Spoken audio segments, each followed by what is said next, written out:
Kovo 21-ąją visame pasaulyje buvo minima tarptautinė etninės ir rasinės diskriminacijos panaikinimo diena. Šia proga vyko dokumentinio filmo Vilniaus getas 2009 peržiūra ir diskusija.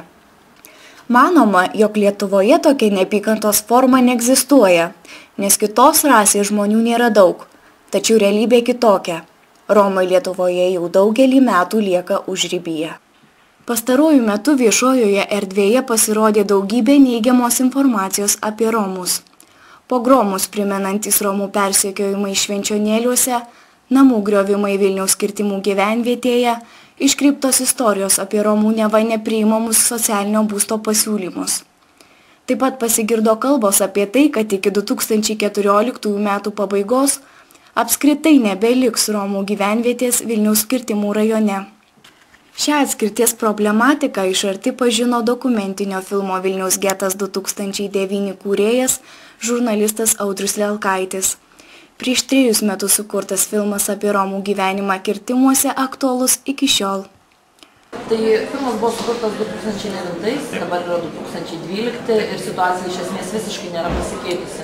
Aš manau, kad jinai blogėja, suprantat, nes tarkim būtų galima kalbėti apie situacijos gerėjimą, jeigu bent situacija būtų, bet kažkas būtų daroma, suprantat, bet kai tu nedarai, tai pastatas įsigriūna, ta bendruomenė iš principo, nesprendžiant jos problemos tik tai gilėja. Tai aš manau, kad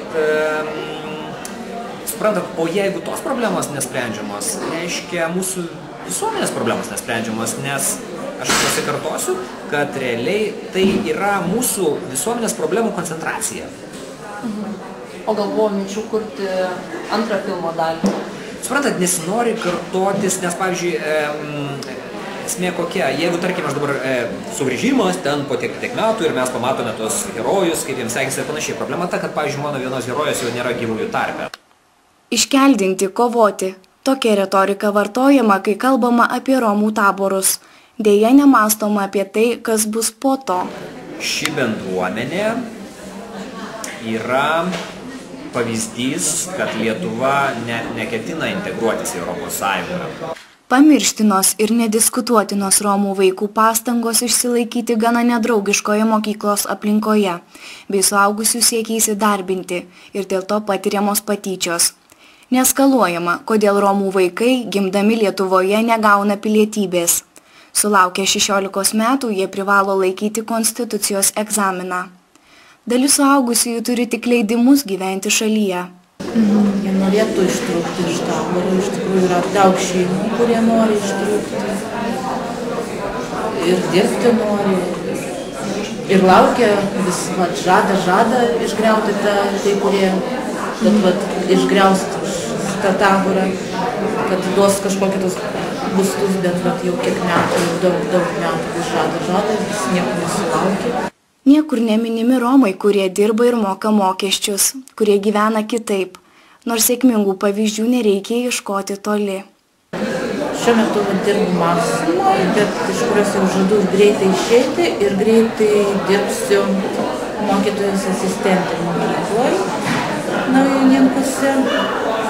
Padėsiu mokytojams dirbti su Romų vaikais. Europos komisija numato, kad 2012–2014 metų Romų integracijos strategija turi būti įgyvendinta nacionaliniu mastu.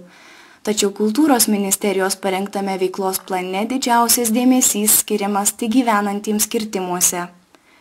Patys Romai nėra patenkinti dabartinę padėtimi, tačiau atvirai prašyti pagalbos nelinkę. Romai, važiuojant turbūt neleisiu meluoti, beveik nesiskundžia dėl labai daugelio priežasčių. Minimas į institucijas ir tai yra siuntinėjimas vienos vietos į kitą. Absoliutus netikėjimas, kad gali kas nors padėti. Yra daugybė netgi tokių pamindžių rasinio smurto aukų, o jie nukenčia labai dažnai nuo policijos pareigūnų. Ir jie nesiskundžia, dėl to, kad nėra pasitikėjimo, nėra žinių.